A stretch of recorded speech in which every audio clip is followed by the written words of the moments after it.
जय जगन्नाथ सांग मैंने आशा करुच्ची आपण मैंने समस्ते भलरे थे।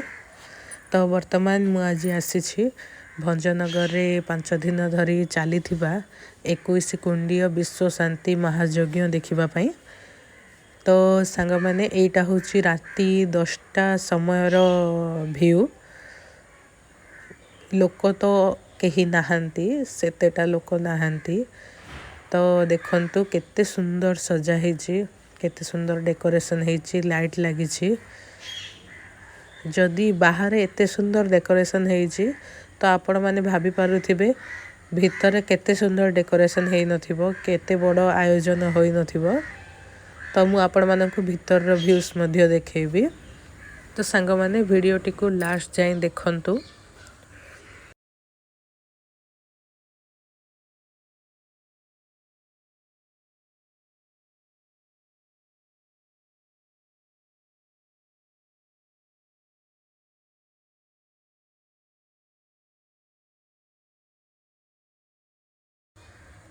वर्तमान मु बाहर व्यूज तो देखे सारे, मु वर्तमान भीतर को जाऊँगी।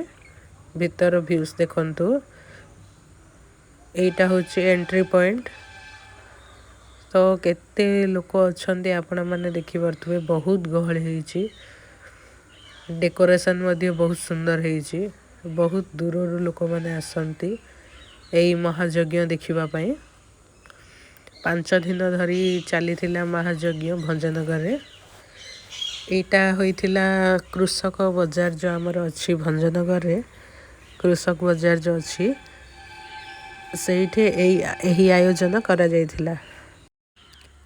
एटा होची श्री जगन्नाथंकर पतित पावन बेश।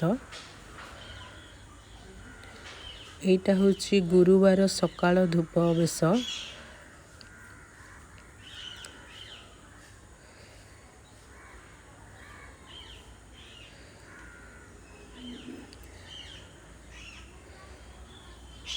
एटा होची दोलजात बेश।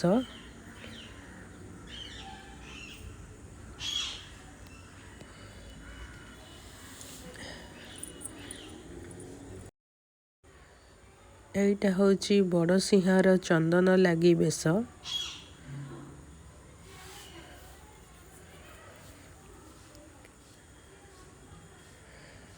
एटा होची अवकाश बेश।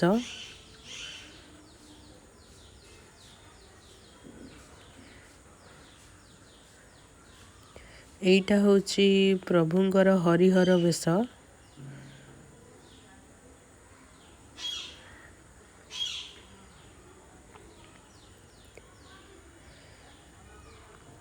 एटा होची महास्नान बेश।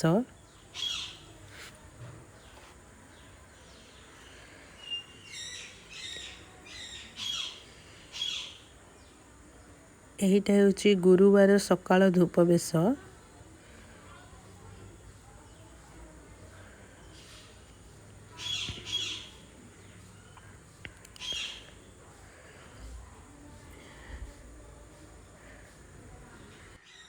एटा होची महाप्रभुंकर जामा लगी बेश।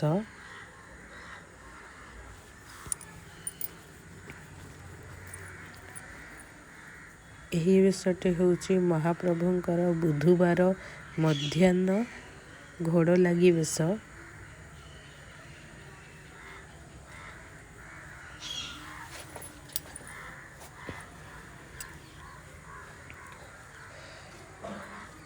यही बेशटे होची तिनी ठाकुरंकर जात्रांगी महास्नान।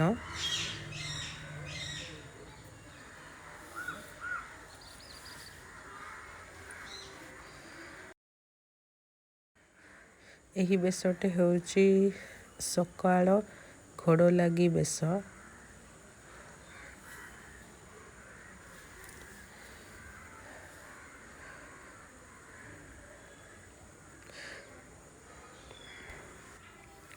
प्रभुंकर यही बेशटे होची श्राद्ध द्वितीय दिन बेश।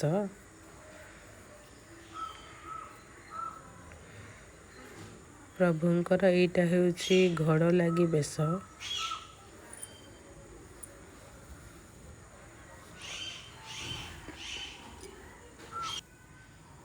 ଏହା ହେଉଛି ମକର ଚୌରାଶୀ ବେଶ ତିନି ଠାକୁରଙ୍କର। ଏହା ହେଉଛି ନବାଙ୍କ ବେଶ ତିନି ଠାକୁରଙ୍କର, ଯେଉଁଟାକି ମକର ସଂକ୍ରାନ୍ତି ପୂର୍ବ ଦିନ ହୁଏ। ଏହି ବେଶଟି ହେଉଛି ତିନି ଠାକୁରଙ୍କର ନବଯୌବନ ବେଶ।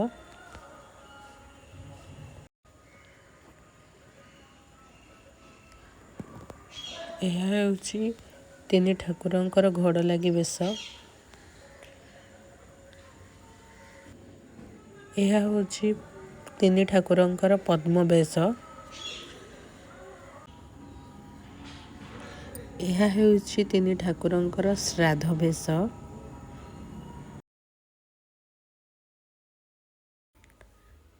ଏହି ବେଶଟି ହେଉଛି ନାଗାର୍ଜୁନ ବେଶ।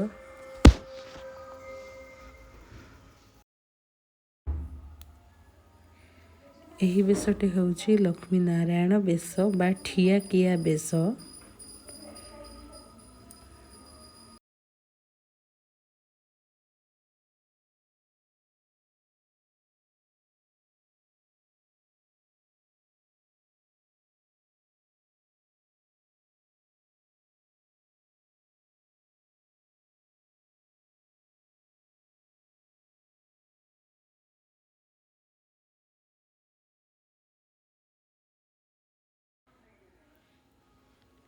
ଏହା ହେଉଛି ଜଗତ ଠାକୁରଙ୍କର କୃଷ୍ଣ ବଳରାମ ବେଶ।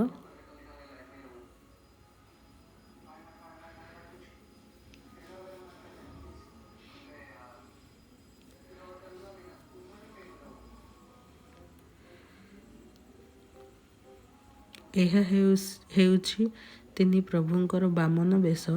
ଯେହେତୁ ରାତି ହେଇଗଲାଣି ଆଉ ଏଇଟା ହେଉଛି ଲାଷ୍ଟ ଡେ, ସେଥିପାଇଁ ସବୁ କଡ଼ା ହେଇଯାଉଛି ପ୍ରଭୁଙ୍କର।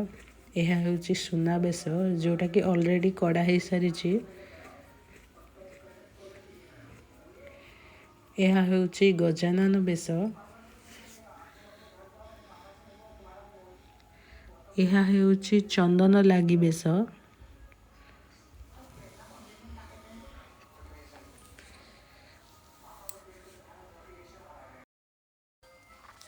ତ ସାଙ୍ଗମାନେ, ମୁଁ ବର୍ତ୍ତମାନ ଆସିଯାଇଛି ଅନ୍ନଯଜ୍ଞ ପାଖକୁ, ଯେଉଁଠିକି ପ୍ରସାଦ ସେବନ କରାଯାଏ। ହଜାରେ ହଜାରେ ସଂଖ୍ୟାର ଲୋକ ଆସନ୍ତି ପ୍ରତିଦିନ ଏଇଠି ପ୍ରସାଦ ସେବନ କରନ୍ତି। ଜେଣ୍ଟସ୍ ଲୋକମାନେ ଅଲଗା, ଲେଡ଼ିଜ୍ ଲୋକମାନଙ୍କ ପାଇଁ ଅଲଗା କାଉଣ୍ଟର ଅଛି। ଏହି ଜାଗାରେ ଠାକୁରମାନଙ୍କର ହୋମ କରାଯାଉଥିଲା। ଇଏ ହେଉଛନ୍ତି ଲକ୍ଷ୍ମୀ ନୃସିଂହ।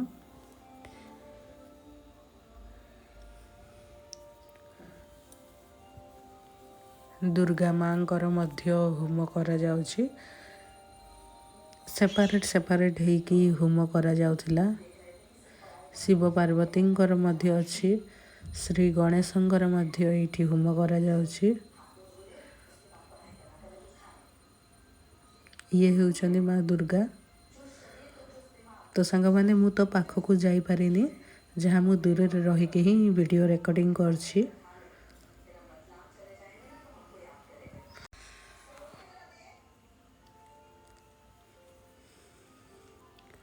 ବର୍ତ୍ତମାନ ରାତି ଆସିକି 11ଟା ବାଜିଲାଣି, ତେଣୁକରି ଏଇଠି ସେତେ ଲୋକ ନାହାନ୍ତି, ଅଳ୍ପ ହିଁ ଲୋକ ଅଛନ୍ତି। ଦେଖନ୍ତୁ କେତେ ବଡ଼ ଜାଗା। ଏହି ଜାଗାରେ ପ୍ରବଚନ ଦିଆ ହେଉଥିଲା, ଲୋକମାନେ ଶୁଣିବାକୁ ଆସୁଥିଲେ ପ୍ରବଚନ। ଆଜି ତ ଲାଷ୍ଟ ଦିନ, କାଲିଠୁ ଏଇ ଜିନିଷ ହବନି।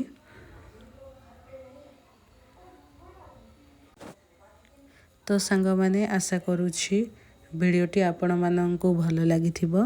ତ ଭିଡ଼ିଓଟିକୁ ଲାଷ୍ଟ ଯାଏଁ ଦେଖିଥିବାରୁ ଧନ୍ୟବାଦ। ରହିଲି। ଜୟ ଜଗନ୍ନାଥ।